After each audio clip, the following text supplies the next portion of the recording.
Hello friends, आपका हमारे YouTube channel mathematics learn easily में स्वागत है।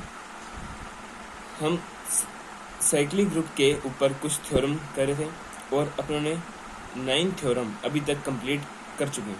ठीक है, आज एक most important theorem 10 theorem prove करने जा रहे हैं, जिसका स्टेटमेंट इस प्रकार है। हमने इस थ्योरम के स्टेटमेंट को इससे नेक्स्ट वीडियो जिसमें अपनों ने 9 थ्योरम का प्रूव किया है, उसके एंड में इसका स्टेटमेंट और इस पर बेस्ड एक एग्जांपल को प्रूव किया। यानी ये स्टेटमेंट, इसके स्टेटमेंट को एक एग्जांपल की से प्रूव किया है। आप उस थ्योरम को पहले देखें और इस थ्योरम के स्टेटमेंट और इसके अकॉर्डिंग एक एग्जांपल से जिसको इससे प्रूव किया है, इस स्टेटमेंट को प्रूव किया है, उस एग्जांपल को देखें, फिर ही आप इस थ्योरम का सही मीनिंग पता कर पाएंगे। ठीक है, तो चलिए अपने स्टार्ट करते हैं इस थ्योरम को। The order of a finite cyclic group is equal to the order of its generator. आपको स्टेटमेंट से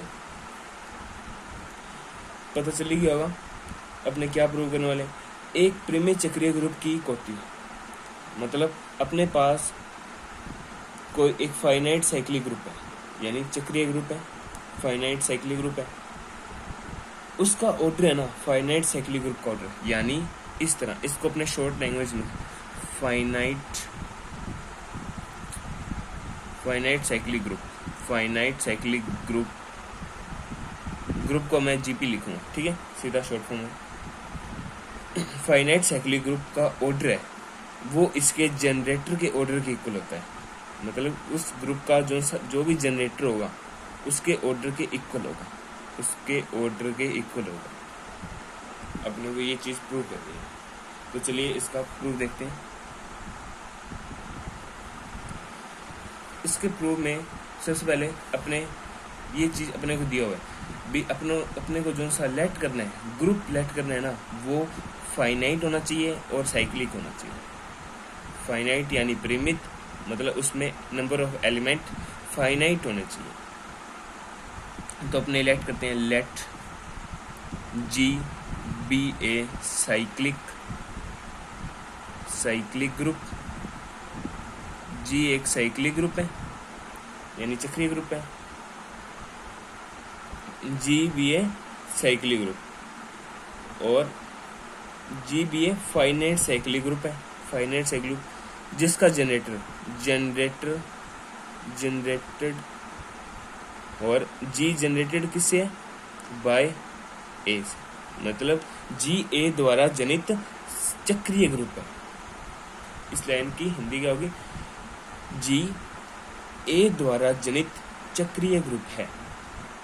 ठीक है, तो अपने अब प्रूव कर देंगे ऑर्डर ऑफ, यानी फाइनाइट साइक्लिक ग्रुप का ऑर्डर है ना, वो ऑर्डर ऑफ मतलब उस साइक्लिक ग्रुप के एलिमेंट, मतलब उसके जनरेटर, साइक्लिक ग्रुप के जनरेटर के ऑर्डर के इक्वल होगा। ये अपने प्रूव करना है थ्योरम। तो चलिए, तो सबसे पहले अपने लेट करेंगे, let order of a, order of a is n, यानी अपने को जो भी एलिमेंट लेना है वो फाइनाइट एलिमेंट लेना है, यानी परिमित ग्रुप में से कोई एलिमेंट लेना है जिसका ऑर्डर एन है। मतलब ए अपनों ने कोई एलिमेंट लिया जिसका ऑर्डर एन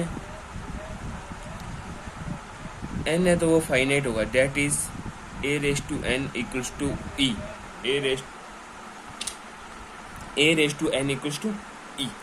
ठीक है, तो ए यहाँ पर एक फाइनाइट ग्रुप का एलिमेंट है। तो अपन ए कोई एलिमेंट लिया है फाइनाइट ग्रुप में से, क्योंकि इसका ऑर्डर यानी ए का ऑर्डर एन है जो कि फाइनाइट है, तो इसके ग्रुप का ऑर्डर भी फाइनाइट होगा। ओके, तो अपने सबसे पहले फाइनाइट के लिए प्रूव कर रहे हैं, मतलब अपने को फाइनाइट साइक्लिक ग्रुप का ऑर्डर है ना, उसके जनरेटर के ऑर्डर के इक्वल करना है। यानी a रेज टू n, यानी order of a raise to n है, तो इसका मतलब क्या है, a रेज टू n होगा तो आइडेंटिटी एलिमेंट आएगा, जहाँ पर e क्या है, e g का आइडेंटिटी एलिमेंट है। And no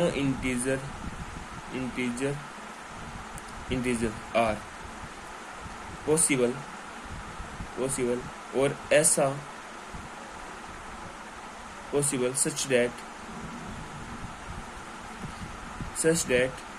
0 less than and equal to r और r लेस देन n हो, तो a raise to r equals to e, मतलब ऐसा कोई भी इंटीजर r n से छोटा हो ही नहीं सकता जिसके लिए ये कंडीशन सेटिस्फाई हो जाए। यानी n सबसे लीस्ट पॉजिटिव इंटीजर है, n लीस्ट पॉजिटिव इंटीजर है, तो r तो एक नो इंटीजर, मतलब एक r है ना, वो इंटीजर ऐसा इंटीजर होगा ही नहीं, पॉसिबल ही नहीं होगा जिस n से छोटा एक इंटीजर पॉसिबल ही नहीं होगा जिसके लिए a raise to r equals to e हो। ठीक है, if a is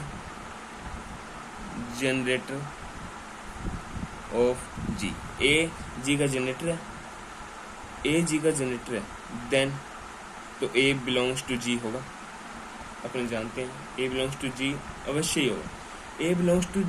a g का जनरेटर है तो a तो g का एलिमेंट होगा ही होगा, क्योंकि ये एलिमेंट g के एलिमेंट से ही लिया हुआ, और इस एलिमेंट की जब अपने इंटीग्रल पावर करते हैं, यानी इंटीजर पावर करते हैं या इंटीग्रल पावर करते हैं, एक ही बात है दोनों, तो g जनरेट हो जाता है, यानी g के सभी एलिमेंट जनरेट हो जाते हैं। ठीक है, तो a g में बिलोंग करेगा, देन तब अपने क्या कह सकते हैं, a raise to m belongs to g होगा, जहाँ पर for all m belongs to z होगा, यानी a की मतलब a बिलोंग्स टू g होगा, then a raise to m belongs to g होगा, जहाँ पर फॉर ऑल m है ना वो इंटीजर होगा, यानी g को a की पूर्णांक घात के रूप में व्यक्त कर सकते हैं। यदि a जनरेटर है g का, तो g को a की पूर्णांक घात यानी m पूर्णांक घात के रूप में डिफाइन कर सकते हैं, व्यक्त कर सकते हैं। ठीक है, तो अपने इतना कर चुके हैं। इसके आगे अपने अब now we suppose a subset h अपने एक सबसेट सपोज करते हैं ऑफ g, मतलब h g का एक सबसेट है, सच दैट इस प्रकार है कि मतलब h equals to h g का सबसेट है, तो g के, तो इसमें h है वो g का एक सबसेट है, तो g के एलिमेंट द्वारा ही जनरेट है, तो g के एलिमेंट तो h है ना, अपनों ने ये प्रूव किया हुआ है, h एक सबसेट है, तो वो सबसेट किसका है, g का, तो उसमें g के एलिमेंट होंगे, तो अपने g के एलिमेंट a की पावर में है, तो h में जो से एलिमेंट होंगे वो भी a की पावर के रूप में होंगे, और r यहाँ पर क्या है, r 0 से तो बड़ा है या इक्वल है, लेकिन n से छोटा है, क्योंकि अपनों ने मान रखा है a का ऑर्डर क्या है, n है, n सबसे स्मॉलेस्ट पॉजिटिव इंटीजर है, इससे और कोई छोटा पॉजिटिव इंटीजर हो ही नहीं सकता, अगर वो है तो वो 0 होगा, 0 के इक्वल होगा, उससे छोटा अपने और कोई पॉजिटिव इंटीजर हो ही नहीं सकता, जहाँ पर r बिलोंग्स टू z है। ओके, यानी h को अपने इस प्रकार से भी लिख सकते हैं, यानी ए रेस टू 0, या तो 0 है और वो n एलिमेंट तक है, यानी n के इक्वल नहीं है, n से एक कम है, n से इक्वल नहीं है, इक्वल का निशान यहाँ पे है, 0 के इक्वल तो है a1 a2 and so on a raise to n minus 1। h में कितने एलिमेंट है? h में n एलिमेंट है, h में n एलिमेंट है। और ग्रुप g में भी कितने एलिमेंट है? ग्रुप g को अपने फाइनाइट लिया, यानी अपने ये प्रूव कर रहे हैं। अब g एक फाइनाइट साइक्लिक ग्रुप है, g का जो सा ऑर्डर है ना, फाइनाइट ग्रुप का ऑर्डर, g एक फाइनाइट साइक्लिक ग्रुप है, इसका ऑर्डर है ना, इसके जनरेटर के ऑर्डर के इक्वल बताना है अपने को। तो h इस प्रकार से डिफाइन है, दैट इज अपने लिख सकते हैं h बिलोंग्स टू g, मतलब बिलोंग्स नहीं, h सबसेट किसका है? g का, मतलब h के जो से एलिमेंट है ना वो सभी g के ही एलिमेंट है। मतलब g में कौन से एलिमेंट थे? a की पूर्णांक घात के रूप में एलिमेंट थे, तो इसमें भी a की पूर्णांक घात के रूप में ही एलिमेंट है। ठीक है, तो इसको स्टेटमेंट फर्स्ट दे देते हैं। h में जो से एलिमेंट हैं वो g की ही एलिमेंट है, तो अपने h को g का सबसेट कह सकते हैं। और अपने को ये पता है a की power m, a raise to m belongs to g का एलिमेंट है, यानी g का एलिमेंट है जहाँ पर m बिलोंग्स टू z है। ठीक है, तो यहाँ here m and n are two integer, then तब by डिवीजन एल्गोरिथम, यानी यूक्लिड विभाजन विधि, आप जानती होंगे यूक्लिड विभाजन विधि एल्गोरिथम।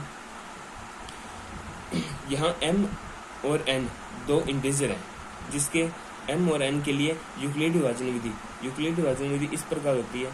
यदि m यूक्लिड विभाजन विधि इस प्रकार है, यदि m है ना, यूक्लिड विभाजन विधि इस प्रकार है,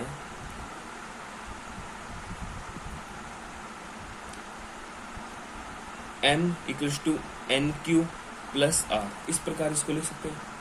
यानी ये अपना क्या होता है, जिसको अपने भाग देते हैं, यानी डिविजर, ये डिविडेंट, और जो सा आंसर होता है ये क्वोशिएंट, और ये होता है रिमाइंडर। ठीक है, यहाँ पर डिवीजन एल्गोरिथम लगा दी अपनों ने थ्योरम। तो अपने वेयर जहाँ पर r क्या है, r 0 से तो बड़ा है और लेकिन n से छोटा है, यानी जो सा रिमाइंडर आएगा वो n से छोटा ही होगा, n से छोटा ही होगा। ये तो अपने जानते हैं, जो सा रिमाइंडर आता है वो इससे n से छोटा ही होता है, यानी जिसे अपने भाग देते हैं उससे छोटा ही होगा। अब इसमें दोनों और एक रेस टू m कर सकते हैं, यानी a की पावर कर सकते हैं अपने, इसको इस प्रकार लिख सकते हैं। इसको अपने इस प्रकार भी लिख सकते हैं, यानी a raise to n q plus r, इसको अपन इस प्रकार लिख सकते हैं n क्यू और a रेस टू r, अलग अलग लिख सकते हैं।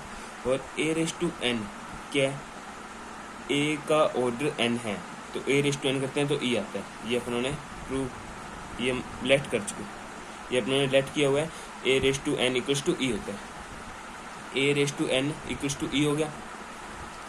तो अपने ये e है, e को किसी भी एलिमेंट से मल्टीप्लाई करते हैं तो वो एलिमेंट ही आता है।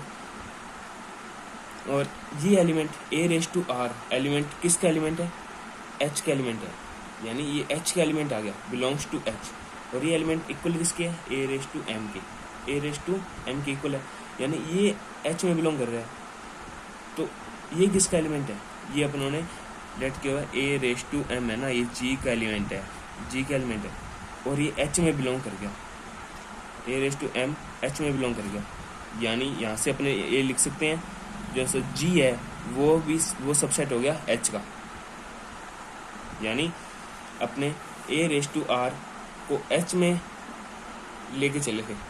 a⁻r H का एलिमेंट है, लेकिन a⁻r किसके इक्वल है, a⁻m के, और a⁻m G का एलिमेंट है, G का एलिमेंट है, तो वो a⁻m है ना H का भी एलिमेंट होगा, यानी G है ना वो H में कंटेन कर गया, यानी G H का सबसेट हो गया। इसको स्टेटमेंट सेकंड देते हैं, स्टेटमेंट सेकंड देते हैं, और स्टेटमेंट सेकंड से स्टेटमेंट फर्स्ट और स्टेटमेंट सेकंड। अब ये स्टेटमेंट फर्स्ट है, यानी H सबसेट है G का, यहाँ से है H सबसेट है और G सबसेट है H का। स्टेटमेंट फर्स्ट और स्टेटमेंट सेकंड से अपने अब लिखेंगे by statement first and second. First और सेकंड से H सबसेट है G का और G सबसेट है H का, तो यहाँ से इक्वल हो गया H equals G equals to H, यानी G H के इक्वल हो गया, G H के इक्वल हो गया। और H में किस प्रकार के एलिमेंट थे, H में इस प्रकार के एलिमेंट थे, H में a⁻0 a⁻1 a⁻2 a⁻n-1 इस प्रकार के एलिमेंट थे, यानी G में इस प्रकार, H में इस प्रकार के एलिमेंट थे, ये देखिए अपने प्रूव कर चुके हैं, H में इस प्रकार के एलिमेंट थे, और H किसके इक्वल है, G के, यानी ये G में, यानी G के एलिमेंट क्या होंगे, a⁻0 a⁻1 a⁻2 and so on a⁻n-1। अब अपने G का ऑर्डर निकाल सकते हैं आराम से, क्योंकि G एक फाइनाइट साइक्लिक ग्रुप है, G एक प्रीमिट साइक्लिक ग्रुप आ गया अपने पास, इसमें प्रीमिट एलिमेंट है यानी फाइनाइट एलिमेंट है, जिसको अपने काउंट कर सकते हैं और काउंट करके G का ऑर्डर लिख सकते हैं। तो G का ऑर्डर क्या हो जाएगा, अब यदि अपने यहाँ से काउंटिंग स्टार्ट करें 1 2 से लेके n-1 तक, n-1 एलिमेंट हो गए और ये एक एलिमेंट ये रहा, तो टोटल कितने एलिमेंट हो गए, n एलिमेंट हो गए, यानी ऑर्डर ऑफ G कितने n है। और अपनों ने G का एलिमेंट, G का जनरेटर क्या है, G यानी ग्रुप G का जनरेटर A है और A का ऑर्डर कितना है, A का ऑर्डर n है, तो अपनों ने ये प्रूव कर दिया order of G equals to order of A, यानी ऑर्डर ऑफ G का भी, ऑर्डर ऑफ G कितना n है, ऑर्डर ऑफ A भी कितना है n है, और A G का जनरेटर है, तो अपने ने प्रूव कर दिया ऑर्डर ऑफ G है ना वो ऑर्डर ऑफ A के इक्वल है। G एक फाइनाइट ग्रुप है, फाइनाइट है क्योंकि इसके एलिमेंट को अपने काउंट कर सकते हैं और वो इसके जनरेटर के ऑर्डर के इक्वल है। Thanks for watching this video.